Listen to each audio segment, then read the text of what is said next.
ഇന്ന് രാവിലെ ബ്രേക്ക്ഫാസ്റ്റിന് പുട്ടാണ്. ക്ലാസ് ഇല്ലാത്ത ദിവസം ഞാൻ ബ്രേക്ക്ഫാസ്റ്റിന് ഏറ്റവും കൂടുതൽ ഉണ്ടാക്കുന്ന പുട്ടാണ്.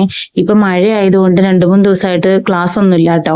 അപ്പൊ രാവിലെ ഇന്ന് ബ്രേക്ക്ഫാസ്റ്റിന് പുട്ടാണ് ഉണ്ടാക്കിയത്. പുട്ടിന്റെ കൂടെ ചെറുപയർ ഉലത്തിയതും പിന്നെ പഴമായിരുന്നു കേട്ടോ. അപ്പൊ ഇന്നത്തെ ബ്രേക്ക്ഫാസ്റ്റ് ഇതൊക്കെയായിരുന്നേ. അപ്പൊ ചേട്ടായി രാവിലെ കഴിച്ചിട്ട് ഡ്യൂട്ടിക്ക് പോയി. തക്കുട് പതുക്കെ എഴുന്നേറ്റ് വരുന്നുള്ളൂ. അപ്പൊ ഞാൻ തന്നെ ഇരുന്നാട്ടോ ഇന്ന് ബ്രേക്ക്ഫാസ്റ്റ് കഴിക്കുന്നത്. ക്ലാസ് ഇല്ലാത്തതുകൊണ്ട് കുറച്ച് വൈകിയാണ് കേട്ടോ എഴുന്നേറ്റത്. അതുകൊണ്ട് പണികളൊക്കെ പതുക്കെ തീർന്നു വരുന്നുള്ളേ. അപ്പൊ ചോറ് ഞാൻ പുറത്ത് അടുക്കളയിൽ അങ്ങനെ അരിക്കുള്ള വെള്ളമൊക്കെ വെച്ച് അരിയിട്ടിട്ടുണ്ട് കേട്ടോ. പിന്നെ ഇന്ന് കറിക്കായിട്ട് ബീൻസ് ഉലത്താനായിട്ടാണ്, ബീൻസ് മെഴുക്കുവരട്ടി വെക്കാനായിട്ടാണ് കേട്ടോ. അപ്പൊ അതൊക്കെ ഒന്ന് കട്ട് ചെയ്തെടുക്കുന്നുണ്ട്. ചെറുതായിട്ട് അരിഞ്ഞിട്ട് തേങ്ങ ഇടാണ്ട് ഒന്ന് മെഴുക്കുവരട്ടിയാക്കി എടുക്കാനായിട്ടാണ് കേട്ടോ. അപ്പൊ അത് അവിടെ അരിഞ്ഞുകൊണ്ടിരിക്കുന്നുണ്ട്. അതിന്റെ ഇടയ്ക്ക് ഇതാ ചോറ് റെഡിയായി വെന്തു. അപ്പൊ ഞാൻ അത് പോയി അങ്ങോട്ട് ഊറ്റി വാർത്തിട്ടിട്ട് പോന്നേ. പിന്നെ കറിയായിട്ടെന്ന് വെക്കുന്നത് മാങ്ങയും ചെമ്മീനുമാണ് കേട്ടോ. ഉണക്ക ചെമ്മീനും മാങ്ങയും കൂടിയാണ് കേട്ടോ.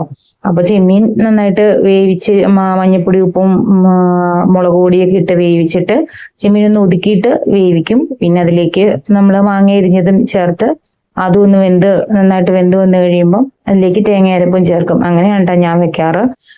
തേങ്ങയ്ക്കകത്ത് വേറൊന്നും അരക്കത്തില്ല, വെറുതെ തേങ്ങ അരപ്പ് ചേർക്കും. പിന്നെ ഇവിടെ കടുക് താളിച്ചൊഴിക്കുന്നത് ഇവിടെ ചേട്ടായിക്കൊന്നും അത്ര ഇഷ്ടമല്ല കേട്ടോ. അതുകൊണ്ട് ഞാൻ കടുക് താളിച്ചൊഴിക്കാറില്ല കേട്ടോ. ചിലര് കടുക് താളിച്ചൊഴിക്കും എന്ന് തോന്നുന്നു, അങ്ങനെ വെക്കാമെന്ന് തോന്നുന്നു. ഞാൻ എന്തായാലും ഇങ്ങനെയാണ് കേട്ടോ വെക്കാറ്, കടുക് താളിക്കാറില്ല കേട്ടോ. അപ്പൊ അതൊക്കെയാണ് എൻ്റെ ഇന്നത്തെ കറികള്. പിന്നെ മാങ്ങയുടെ 2 കഷ്ണം എടുത്തിട്ട് ഞാനൊരു മാങ്ങാ ചമ്മന്തി കൂടി അരച്ചിട്ടുണ്ട്. അപ്പൊ ഇന്നത്തെ കറികള് ബീൻസ് തോരനും മാങ്ങാ ചമ്മന്തിയും പിന്നെ ഈ ചെമ്മീനും മാങ്ങയൊക്കെയാണ് കേട്ടോ. അപ്പൊ ഇന്നത്തെ വീഡിയോയിൽ ഇത്രയൊക്കെ ഉള്ളൂ. അപ്പൊ വീഡിയോ ഇഷ്ടമാവുന്നുണ്ടെങ്കിൽ ചാനലൊക്കെ ഒന്ന് സബ്സ്ക്രൈബ് ചെയ്ത് സപ്പോർട്ട് ചെയ്യണേ. അപ്പൊ നമുക്ക് അടുത്തൊരു വീഡിയോയിൽ കാണാം. എല്ലാവർക്കും ബൈ.